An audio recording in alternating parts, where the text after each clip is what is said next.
Sailor Tortilla presents Sailor Moon Collectibles News and Reviews. Hey guys, on today's episode of Sailor Moon becomes Super Sailor Moon, Hotaru becomes Mr. Stein.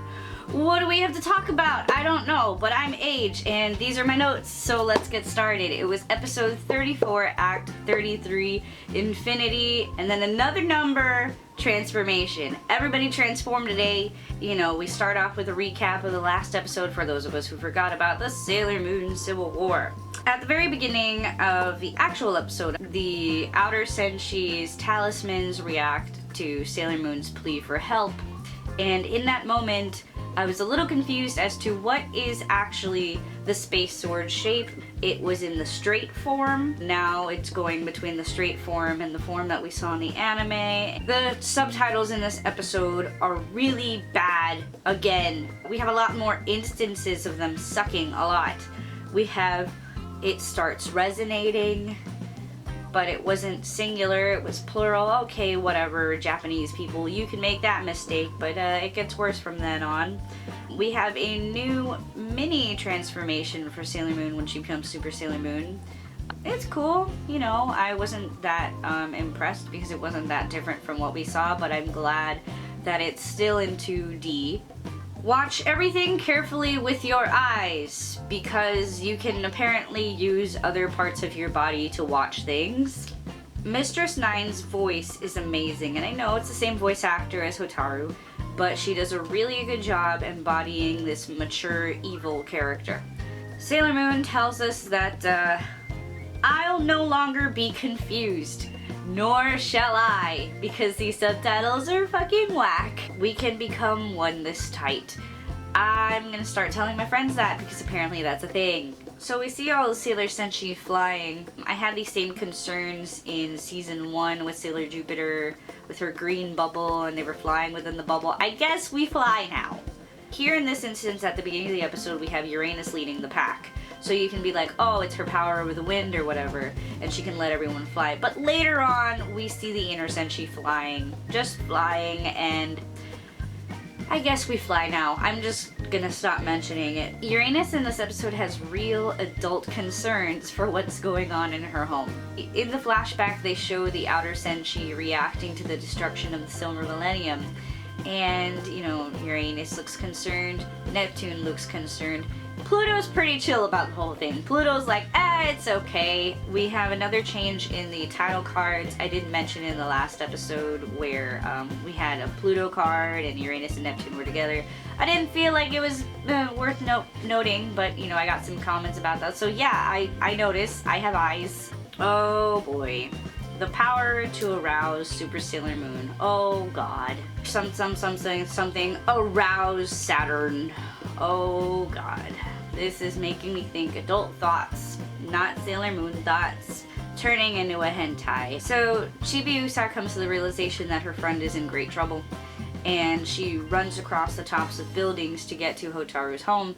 And that scene is very effective, with her just running in a huge rush with the music. I don't talk about the music very often, but in this instance, it was really effective. I almost wish that they didn't go back to the internal dialogue that Chibiusa is having, because it was just really effective watching her panic. And I think a lot of shows need to dial down on the dialogue, dial down on the exposition, and just show the characters reacting. I felt almost like I was watching a George Lucas prequel trilogy film, because everyone was explaining everything, and it's like, no, see, we have nice moments where you're just running and freaking out. That works. That works for an audience. We're smarter than that. We don't need you to tell us, oh no, I'm gonna save my friend. We know you're gonna save your friend. That's a critique on TV shows and anime in general. And as you can see, for the split second that there was no dialogue and there was only music and Chibiusa was running, it was great and it was really effective. The transformation into Mistress Nine was cool. She has evil hair a la Beryl. Apparently having evil hair is a thing in anime, so there you go, Sailor Moon, evil hair trope. The danger of what's happening seems real. When Chibiusa is attacked, you actually worry. A lot of times I'm watching anime and I'm like, oh yeah, that character's not gonna die. And I know Chibiusa's not gonna die. I've read the manga. The danger feels real. I like it when the danger feels real. It feels like there are real consequences to the battles now. you know, most of the time you're just like, oh, they'll come back, it's fine. And I know she'll come back, but despite that, it's still a little terrifying to watch the brooch, you know, just ripped off her thing and the detransformation. Detransformations have scarred me ever since Madoka Magica episode 3. I really, really did not want this episode to end. A lot of interesting things happened. We had really cool flashbacks about the Silver Millennium, kind of explaining that Hotaru is the one who kind of just ended it all to bring everybody back with the power of rebirth, despite the fact that that was not touched upon in the episode, because yes, she is the Sailor Senshi of destruction, but also rebirth. A fact that the outer Senshi gloss over big time. This is something that happens in anime all the time, and I really shouldn't be complaining, but why can't you guys just tell the whole story? Crap. I've been letting you guys know I don't like the new ending theme. I definitely don't like the ending theme now. Especially when you have something really dramatic going on. And you have boo boo boo boo boo boo boo boo boo boo boo boo boo creepy men singing in the background.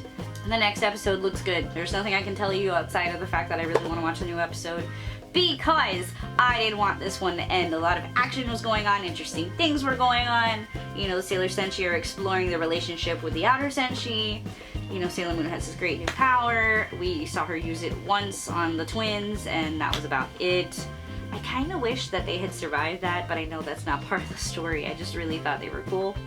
Anyway, that's the review. I don't know what else to tell you guys outside of the fact that the subtitles this time really suffer. I didn't cover all the instances of bad subtitles, but let me know your favorite, because arousing the Sailor Scouts creeps me out. I don't like that. You know, I really like the watch everything with your eyes. Alright guys, I am Sailor Tortilla. I will catch you next week, and sometime during the week I will do a product review. So keep tuned, and I will return.